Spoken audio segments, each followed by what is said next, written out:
Start. अध्यक्ष महोदय, मैं आशा करता हूं कि इस सदन के लिए यह अंतिम अवसर होगा, जबकि इस संविधान में इस आधार पर यह संशोधन करने का अवसर आया है। इसलिए मैं आशा करता हूं कि इसकी जड़ में जाने के लिए हमारे सदन को और सरकार को एक हिम्मत होगी।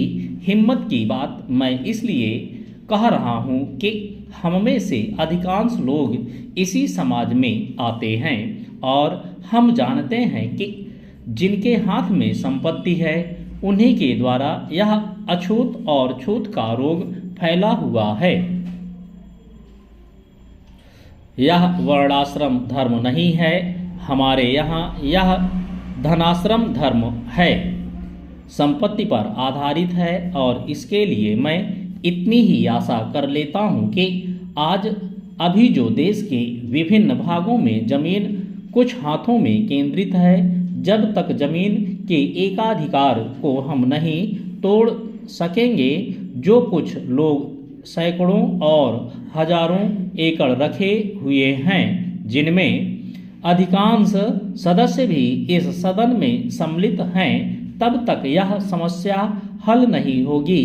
इसलिए मैं यह कह रहा हूं कि सदन को भी हिम्मत होगी कि आज जिस तरह से हमने लगभग एक मत से इसको स्वीकार किया है, भूमि सुधार का प्रश्न जिसकी चर्चा उठी है और हम उठाएंगे कि जो जोतने वाला है, जो खेत पर मेहनत करता है, जिसमें 100% हरिजन तो हैं ही, आदिवासी भी हैं, तो जो मेहनत करता है जमीन पर उसका अधिकार होगा।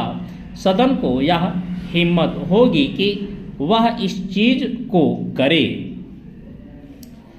मैं यह आशा करता हूं, और नहीं होगी तो मैं समझता हूं कि यह हमारे लिए एक ढकोसला होगा। यही आग्रह मैं सभी लोगों से करता हूं कि भूमि के प्रश्न को सुधारे बिना अछूतोद्धार नहीं होने वाला है और यह राष्ट्रीय उत्थान होने वाला है। मैं चाहता हूं कि वह शांति से हो, इसीलिए मैं यह आग्रह कर रहा हूं, नहीं तो अशांति फूटेगी। लेकिन हम चाहते हैं कि शांति से हो, इसलिए मैं फिर आग्रह कर रहा हूं कि दल और पार्टी की दीवार तोड़कर हम इस प्रश्न को लें और केंद्रीय सरकार भी हिम्मत करे। प्रधानमंत्री प्रतीक्षा में ना रहें कि कुछ और लोग इधर से चले जाएंगे तो वह करेंगे, और लोग जाएंगे तो वह कठिनाई में फंस जाएंगे। इसीलिए मैं कह रहा हूं कि यह अवसर है। अध्यक्ष महोदय, वह हिम्मत करें जिससे देश में जमीन जोतने वाले को मिले, और जो मेहनत नहीं करते उनसे जमीन लेकर उसका बंटवारा कर दिया जाए। मुझे आश्चर्य हुआ जब मैंने इस प्रतिवेदन को आरंभ से अंत तक देखने की कोशिश की और इसमें अंग्रेजी का इतना समर्थन मेरी समझ के बाहर की बात थी। अंग्रेजी के समर्थन के साथ रोमन लिपि तक का समर्थन किया गया है। जब हमारे संविधान में देवनागरी लिपि को राष्ट्रीय लिपि माना गया है और आज भी हिंदी देवनागरी लिपि में लिखी जाती है, मराठी देवनागरी लिपि में लिखी जाती है, अन्य भाषाएं अपनी अपनी लिपि में लिखी जाती हैं। रोमन लिपि के लिए इस आयोग की रिपोर्ट में किस प्रकार कहा गया है? रोमन लिपि की बात कैसे इसमें आई, यह मैं कम से कम नहीं समझ पाया। पर एक बात देखने योग्य है कि अंग्रेजी का इतना समर्थन होने के बाद भी और कई विदेशी विशेषज्ञ इस आयोग के सदस्य होने पर भी अंत में उन्होंने भी माना कि अंततोगत्वा शिक्षा का माध्यम प्रादेशिक भाषाएं होंगी। आयोग को यह भी मानना पड़ा कि अंग्रेजी के माध्यम रहने से देश की हानि हो रही है और संसार के किसी भी देश में ऐसी स्थिति नहीं है। आयोग स्वयं इस बात को स्वीकार करता है कि इस प्रकार विदेशी भाषा के माध्यम से हमारे देश की कितनी हानि हो रही है।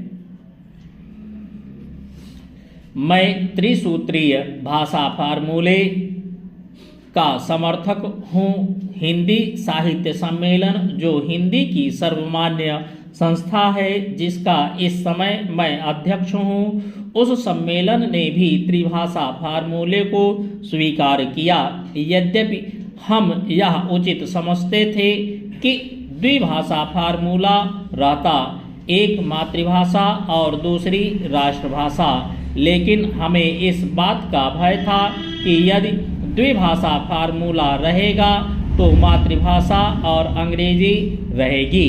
इसलिए हमने विवश होकर, प्रेम से नहीं, उत्साह से नहीं, बल्कि लाचार होकर त्रिभाषा फार्मूला स्वीकार किया कि मातृभाषा रहे, हिंदी रहे और तीसरी भाषा अंग्रेजी या किसी भी दूसरी भाषा रह सकती है। कहा जा सकता है कि हमारे यहाँ अभी स्नातकोत्तर पढ़ाई के लिए पर्याप्त साहित्य नहीं है। बड़ी गलत बात है यह। अभी सरकार के द्वारा ही कुछ महीने पहले यहाँ पर एक प्रदर्शनी हुई थी। उस प्रदर्शनी से यह बात स्पष्ट है कि हमारे यहाँ पर वैज्ञानिक और शास्त्रीय विषयों पर भी कम से कम हिंदी में पर्याप्त पुस्तकें हैं।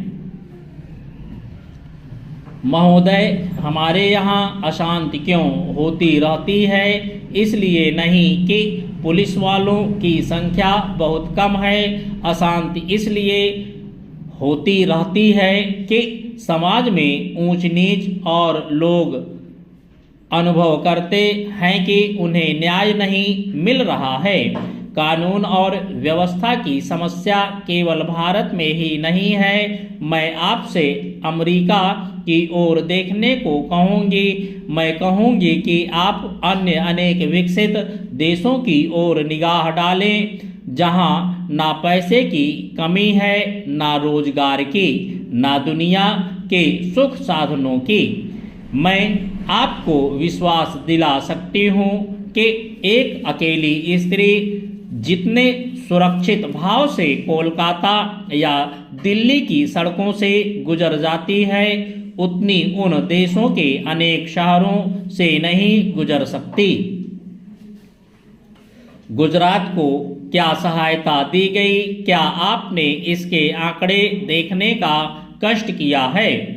मैं यहाँ कागज पत्र लेकर नहीं आई हूँ, लेकिन मैं कह सकती हूँ कि गुजरात को भारत के कई राज्यों की अपेक्षा अधिक सहायता मिली है। आपने एक या दो विशेष परियोजनाओं की चर्चा की है। प्रत्येक परियोजना पर उसकी आवश्यकता के अनुसार विचार किया जाएगा और आवश्यकता का यह अभिप्राय नहीं है कि अमुक फर्म या व्यवसाय गृह को क्या मिलता है। आवश्यकता का आशय यह है कि उससे देश को अपने पांवों पर खड़े होने में सहायता मिलती है या नहीं। हमें उर्वरकों की आवश्यकता है। हम उन्हें प्राप्त करने के लिए सभी संभव उपाय कर रहे हैं, लेकिन हम विदेशी कंपनियों के हाथ बिक कर उर्वरक नहीं पाना चाहते। और जब तक मैं सत्तारूढ़ हूँ, मैं ऐसा नहीं होने दूंगी, चाहे कैसा भी दबाव क्यों ना पड़े। अगर आप खींचना चाहते हैं तो विश्वास रखिए, आप मुझसे ज़्यादा जोर से नहीं चीख सकते। इसका मुझे आपसे कहीं ज़्यादा अनुभव है। प्रत्येक मामले को तब तय किया जाएगा जब वह विचार के लिए उठाया जाएगा।